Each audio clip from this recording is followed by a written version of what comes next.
உயிர்த்தெழுதலில் பங்கு நமக்கெல்லாம். நாங்கள் பார்த்தீங்கன்னா உயிரோடு எழுந்திருக்க போகிறோம், தேவனோடு கூட இருக்க போகிறோம், நித்தியமாக இருக்க போகிறோம். அது முதல் உயிர்த்தெழுதலுக்கு பங்குள்ளவராய் பாக்கியவான்களாய் காணப்பட போகிறோம். இந்த சத்தியமெல்லாம் நமக்கு தெரியும். ஆனால் இந்த உயிர்த்தெழுதலே எப்படி ஆண்டவர் சாத்தியமாக்குகிறார் அப்படி சொல்லி நீங்கள் புரிந்து கொள்ளணும்னா, நீங்கள் இயேசுடைய உயிர்த்தெழுதலுக்கு பங்குள்ளவரா நீங்கள் மாறுறீங்க. யோசித்து பாருங்க. சாவாமை உள்ளதான தேவன் எதற்காக ஒரு சரீரத்தில் வெளிப்பட்டு அவருடைய ஆவியை அடிக்க முடியாது, அவருடைய ஆவியை கொல்ல முடியாது, இம்மாற்றல் சாவாமை உள்ளது. ஆனால் அவர் தன்னுடைய சரீரத்தை அடிக்க ஒப்பு கொடுக்கிறார்னா நமக்காக. ஏனென்று சொன்னால் அவர் அப்படி தன்னுடைய சரீரத்தை மரிக்க ஒப்பு கொடுத்து அந்த சரீரத்தை திரும்ப உயிரோடு எழுப்புகிறார் என்று சொன்னால் நமக்காக மரிக்க போகிற நாம் உயிரோடு எழுந்திருக்க வேண்டும் என்பதற்காக. பாருங்க, அதை விளக்குகிறேன். வெளிப்படுத்தல் 20ஆம் அதிகாரம் 6வது வசனம் பாருங்க. வெளிப்படுத்தல் 20ஆம் அதிகாரம் 6வது வசனம். முதலாம் உயிர்த்தெழுதலுக்கு பங்குள்ளவன் பாக்கியவானும் பரிசுத்தவானுமாய் இருக்கிறான், இவர்கள் மேல் இரண்டாம் மரணத்துக்கு அதிகாரம் இல்லை. சரி, ஓகே. இந்த வாசனம் சொல்லுகிறது முதலாம் உயிர்த்தெழுதலுக்கு பங்குள்ளவன். அதுல பார்ட்டேக்கர்ஸா இருக்கிறவன், முதலாம் உயிர்த்தெழுதலுக்கு பங்குள்ளவனாய் இருக்கிறவன் பாக்கியவான் அப்படின்னு சொல்லி இந்த வார்த்தை சொல்லுகிறது. அது என்ன பங்குள்ளவன்? முதலாம் உயிர்த்தெழுதலுக்கு பங்குள்ளவன். அப்போஸ்தலர் 26ஆம் அதிகாரம் 23ஆம் வசனத்தை வாசிக்கலாம். அப்போஸ்தலர் 26:23.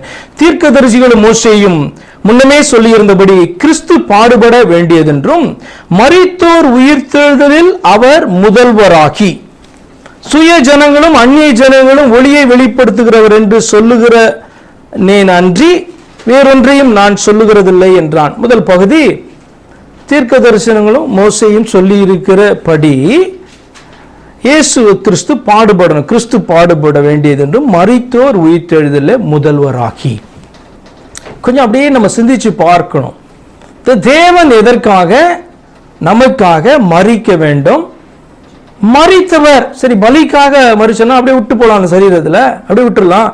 ஆனால் அந்த சரீரத்தை ஏன் அவர் திருப்பவும் எழுப்ப வேண்டும் என்றதனுடைய காரியத்தை புரிந்து கொள்ளணும். அப்படின்னா நமக்காக தான் இந்த காரியத்தை செய்ய, மரித்ததும் நமக்காக, அந்த சரீரத்தை அவர் உயிர்ப்பித்ததும் நமக்காக. ஏன் என்று சொன்னால் இந்த சரீரம் நமக்காக அடிக்கப்பட்டது என்று சொன்னால் அந்த சரீரத்திலே பங்குள்ளவர்களாய், அந்த மரணத்திற்கு பங்குள்ளவர்களாய் நாம் மாறுகிறோம் என்று சொன்னால் அவருடைய உயிர்த்தெழுதல் என்பது மிகவும் அவசியமாக இருக்கிறது. அப்பதான் உயிர்த்தெழுதலுக்கு பங்குள்ளவர்களாக நம்ம மாற முடியும். யாருடைய உயிர்த்தெழுதலுக்கு?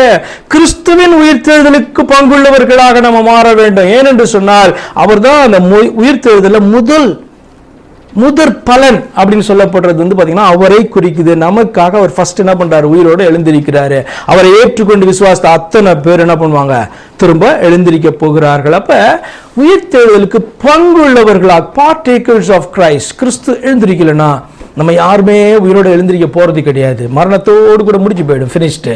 அப்ப பங்குள்ளவர்களாக, partakers of resurrection நீங்கள் புரிந்து கொள்ள வேண்டும்.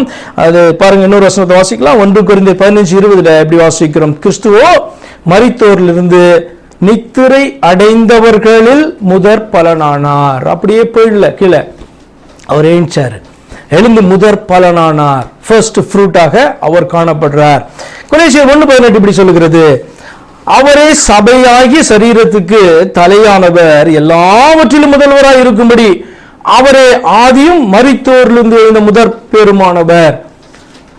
யாரோ சொல்லும்போது சொன்னாங்களா, அவர் பயங்கர போன செய்தியில பார்த்தோம்ல, அவர் எரிச்சல் உள்ள தேவன், அவர் இப்படிதான், அவரை நம்ம மாற்ற முடியாது, அவர் அப்படிதான், வேற யாரையாவது இஷ்டப்பட்டா, வேற யாராவது நம்ம உள்ளத்துல தெய்வம் வச்சுட்டா அவரை சகிக்கிற ஒரு அல்ல சொல்லி பார்த்தோம்ல.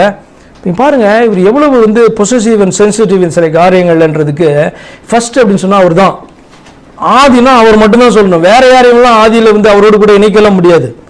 அப்படியே இந்த உயிர்த்தெழுதல்ல கூட முதல் அப்படின்னு சொன்னா அவர் தானா, வேற யாரையாவது அவர் என்ன பண்ணிருக்கலாம்? மரிக்க ஒப்பு கொடுத்து திரும்ப எழுப்புனா உயிர்த்தெழுதல் அவங்க முதல் பங்கு ஆயிடுறாங்க. இந்த வசனம் சொல்லுவது பாருங்க, சபையாகிய சரீரத்துக்கு அவர் தான் தலை, எல்லாவற்றிற்கும் முதல்வர். பாருங்க, எல்லாவற்றுக்கும் ஏன் இந்த வார்த்தை சொல்லப்படணும்? எல்லாவற்றிற்கும் அவர் தான் முதல்வர். ஃபர்ஸ்ட்னா அவர் தான் முதல்வராக இருக்கும்படி அவரே ஆதியும். ஆதி அப்படின்னு சொன்னா சர்வ சிருஷ்டிக்கும் முந்தின பெருமானவர். அப்படின்னா சர்வ சிருஷ்டியும் உண்டாக்கப்படுவதற்கு முன்பாகவே ஆதியாக ஒரே ஒருவர் மட்டும் காணப்படுகிறார். அதுதான் ஆதி என்பதனுடைய அர்த்தம்.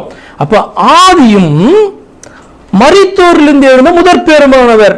அப்ப அந்த ஆதியா இருக்கிறவர் நமக்காக ஒரு சரீரத்தில் வெளிப்பட்டு, அல்லது மனிதனாக வெளிப்பட்டு, அல்லது குமாரனாக வெளிப்பட்டு, அல்லது மாம்சத்தில் வெளிப்பட்டு, அல்லது தரிசனமாகி அவர் தன்னுடைய சரீரத்தை, திரும்ப சொல்றேன், சரீரத்தை தான் அடிக்க ஒப்பு கொடுத்தார், ஆவியை அல்ல.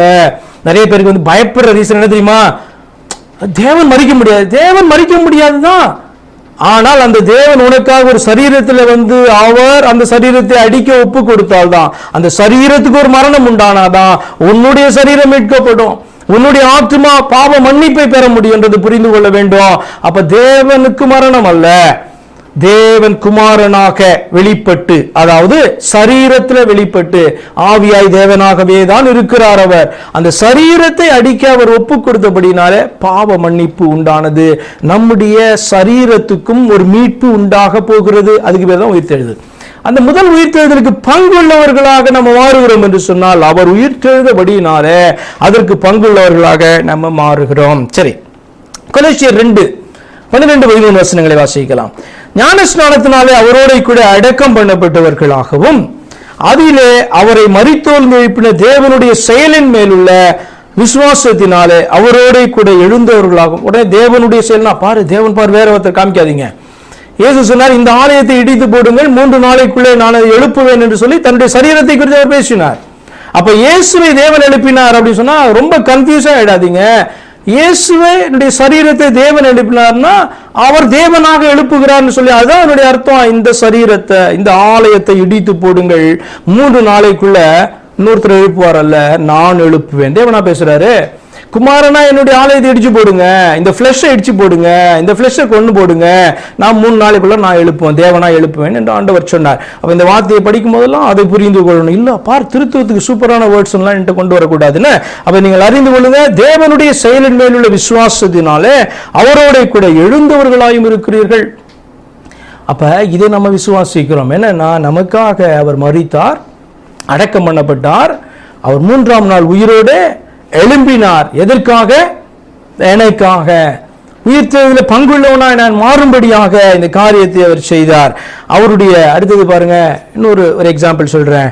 நீதியின் பங்கு, அவருடைய நீதியிலே பங்குள்ளவர்களாய் ரோமர் 3ஆம் அதிகாரம் 10வது வசனம் சொல்கிறது, அந்தபடியே நீதிமான் ஒருவனும் இல்லை. ஒருத்தர் கூட நீதிமான் கிடையாது. ஆண்டவருடைய பார்வையில் அவர் பார்க்கும் பொழுது மனிதனாய் பிறந்த ஒருவர் கூட நீதிமான் இல்லை. என்ன ஆகும்?